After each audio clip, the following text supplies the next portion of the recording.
ubu tuvugana Trump yabujije Israel kwica Ayatollah Ali Khamenei wa Iran. Iyi nkubiri hagati y'ibihugu byombi irasiga iki? Reka turebe ibibazo 8 bishobora guterwa n'intambara kandi bikagira ingaruka ku isi hose. Ikaze. Gusa mbere gato reka tubanze duhere kuri iki kiganiro cya Trump ndetse na Israel. Nyuma gato turagaruka tureba kuri ibyo byago 8 bishobora kugwira isi yose. Perezida wa Amerika Donald Trump yanze umugambi wa Israel wo kwica umutegetsi w'ikirenga wa Iran Ayatollah Ali Khamenei nk'uko abakozi batatu bo hejuru mu butegetsi bwa Amerika babwiye ikinyamakuru CBS News. Trump yabwiye Minisitiri w'Intebe Benjamin Netanyahu wa Israel ko kwica Khamenei atari igitekerezo cyiza nk'uko umwe muri abo bayobozi abivuga. Trump ubwe ntacyo aravuga kuri aya makuru. Icyo kiganiro bivugwa ko cyabaye ubwo Israel yatangiraga ibitero byayo kuri Iran.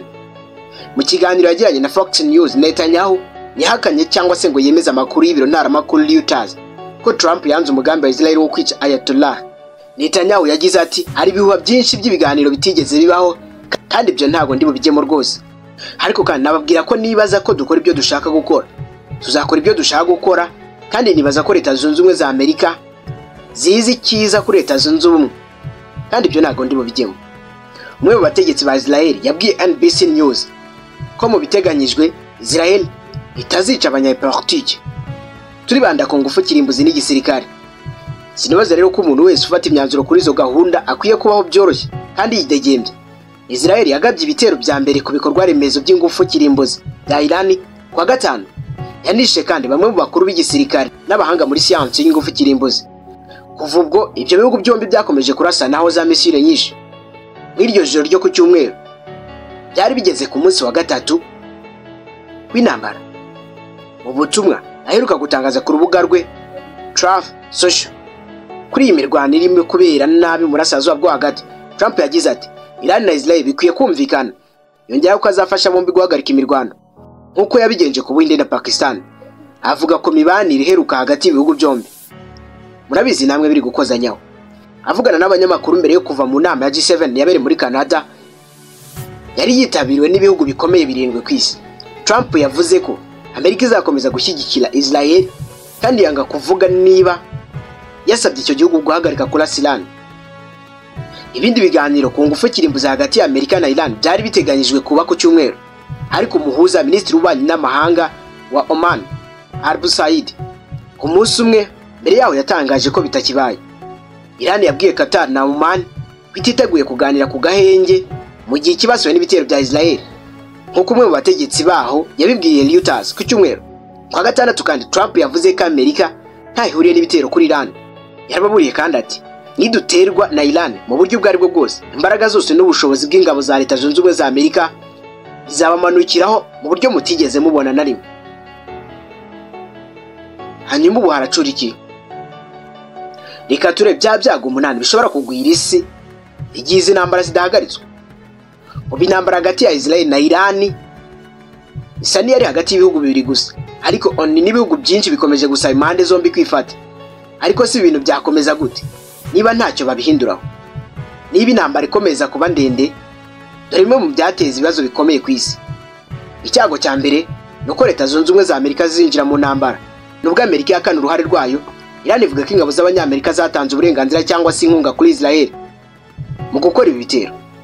Iran ishobora kwihorerwa ibitero ku birindiro bya Amerika biri mu burasirazuba bwo hagati nk'inkambi z'ingabo muri Iraq, ibigo bya gisirikare byo mu Kigobe n'ibiro by'ubuhagarariye mu karere kose. Nubwo umutwe wa Hamas na Hezbollah ushobora kuba waragabanutse bikomeye, hari inyeshyamba za Iran zigifite intwaro zikomeye cyane muri Iraq. Icya kabiri kinajyana n'iki kibazo, ese hari umunyamerika wapfira muri ibi bitero? Niba Israel igabye igitero gikomeye kandi hakicwa umunyamerika nk'i Tel Aviv cyangwa se n'ahandi, icyo cyaba ikimenyetso gikomeye gishobora gutuma Amerika yinjira mu ntambara. Perezida wa Amerika yabahanganye n'igitutu gikomeye cyo kugira icyo akora. Icya gatatu kandi nuko Trump n'imbaraga za Amerika bishobora kuzagira ukuboko kunini muri iyi ntambara. Trump ashobora kuzasabwa kugira icyo akora cyangwa se avuga kuri iyi ntambara. Mu bihe byashize Benjamin Netanyahu yashinjwaga gukoresha Amerika nk'imfashanyo mu ntambara kuri Iran. Amerika ni ifite indege zifite ubushobozi bwo kugaba ibitero ku bigo bya nucleaire biri mu kuzimu muri Iran nko muri Fordo. Umugambi wa MAGA Make America Great Again. Trump yari yaravuze ko atazongera intambara zitagira iherezo mu burasirazuba bwo hagati, ariko hari abarepublikani bashyigikiye ko Iran ikurwa ku butegetsi burundu. Icyago cya kane kandi gikomeye ni uko ibihugu byo mu burasirazuba bw'isi bizibasirwa bikomeye n'ingaruka z'izi ntambara. Niba Iran idashoboye kugaba ibitero kuri Israel neza, ishobora kwihimura mu bihugu byo mu burasirazuba bw'isi, cyane cyane bifite ubufatanye na Israel. Ibi bihugu birimo naho hari ibigo bya Amerika bishobora kuzisaba ubufasha bw'indege zayo cyangwa se bw'ingabo zayo. Iran ishinjwa ko muri 2019 yateye ibigo bya petroli bya Arabia Saudite, naho muri 2022 abarwanyi ba Houthi bakoreshejwe nayo bagera ku bindi bya Emirates. Icyago cya gatanu, ese Israel ntishobora kunanirwa? Iki buri muntu wese ukurikirana hafi by'intambara arakibaza. Ese Israel niramuka inaniwe kugera ku bigo bya nuclear bya Iran biri mu kuzimu, bizagenda bite? Iran ifite uranium itunganyije ku kigero cya 60%, ingana n'ibiro 400, hafi kugera ku rwego rukoreshwa mu gukora ibitwaro. Bombe ishobora kuba iri mu birombe bikomeye, ikaba byananira Israel kubigeraho. Ese igitero ni cyaba impamvu yatuma Iran irushaho kwihutira gukora intwaro z'umara? Iki ntacyo mu kibazo. Icya gatandatu gishobora kutubaho n'ihungabana ry'ubukungu bw'isi, ndetse ryanatangiye kera kuva ubwo intambara y'Uburusiya na Ukraine yatangiraga. Igiciro cya petroli kiragenda cyongera cyane. Niba Iran yarafunze inzira ya Hormuz, uburyo bwo kugeza petroli ku masoko yo ku isi hose, bwaba ari ikibazo gikomeye cyane. Niba Houthi barushijeho gutera amato ku kiyaga gitukura, ibi byatuma ubukungu bw'isi burushaho guhungabana. Ibi bikaba byarushaho kwangiza ubukungu bwari busanzwe buhungabanye n'ubundi kubera imisoro ya Trump. Perezida Putin ashobora kungukira izamuka ry'ibiciro bya petroli, akabona amafaranga y'inkunga y'intambara ye muri Ukraine. Ibi rwose nibyo. Icya karindwi kinajyana n'iki kibazo, ese Iran ishobora gusenyuka burundu? Ese Israel yashobora kugira ku ntego yo gusenya ubutegetsi bwa Islam bwa Iran? Netanyahu avuga ko intego ye ari ukurandura ubushobozi bwa nuclear, ariko yanavuze ko nibura arashaka no guhindura ubutegetsi bw'icyo gihugu. Yabwiye abaturage ba Iran ko icyo gitero ari intangiriro yo kubafasha kwigobotora ubutegetsi bw'agahato. Ariko se niba ubutegetsi bwa Iran buvanyweho, igihugu cyasigara gite? Cyashobora kujya mu ntambara y'imbere nk'ibyabaye muri Iraq na Libya? Icyago cya munani kirajyana n'icyo kibazo, ese Iran izihorera ite? Nabyo bishobora kutugiraho ingaruka. Ese Iran ishobora kugaba igitero cy'igisubizo gikomeye? Ese Amerika ifite ubushobozi bwo guhagarika ibikorwa bya Israel cyangwa se kubigabanya? Ibibazo bibiri nibyo bizagenda neza uko ibintu bizakomeza kugenda. Intambara igeze kure. Ibi byose bigaragaza ko intambara iri hagati ya Iran na Israel atari ikibazo cy'akarere gusa, ahubwo ari umuriro ushobora gukwira isi yose. Imbarutse imaze gukururwa, yaba hakiri inzira yoroshye yo gusubira inyuma. Amerika, ibihugu byo mu burasirazuba bw'isi, ubukungu bw'isi ndetse n'umutekano wa buri muntu ku isi bishobora guhungabana. Ese isi izahitamo guhagarika umuriro hakiri kare, cyangwa izemera uyihindura ukuzimu?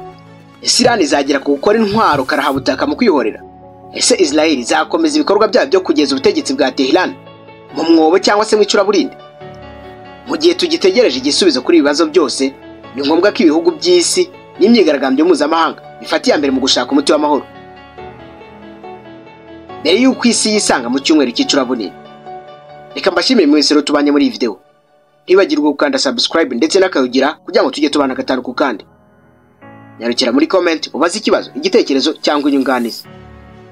Kwibutsa kandi ko nyirizina ari ngiye umunyamwuga udasanzwe uvoma ku isoko y'amateka ngasugongera ku muco ndi intore idacogora umuhamya w'ibihe n'imigambi. Binyira amatwi yumva byose ndi nyirinyesha usanga hose ndi nkubida ushandinga jitanyeganyega, ndi umugano w'amagambo ndi indirimbo y'isoko n'amasunzu. Ndi umunyangeso y'inyange, ndi umunyamutima w'ingabo za Kirima, intore itarambirwa, inanga bitarunduka, ndi isoko itagabanuka. Ndavuga ngo gukura ingeni Plava, iyi Plava TV. Dore muri video itaha.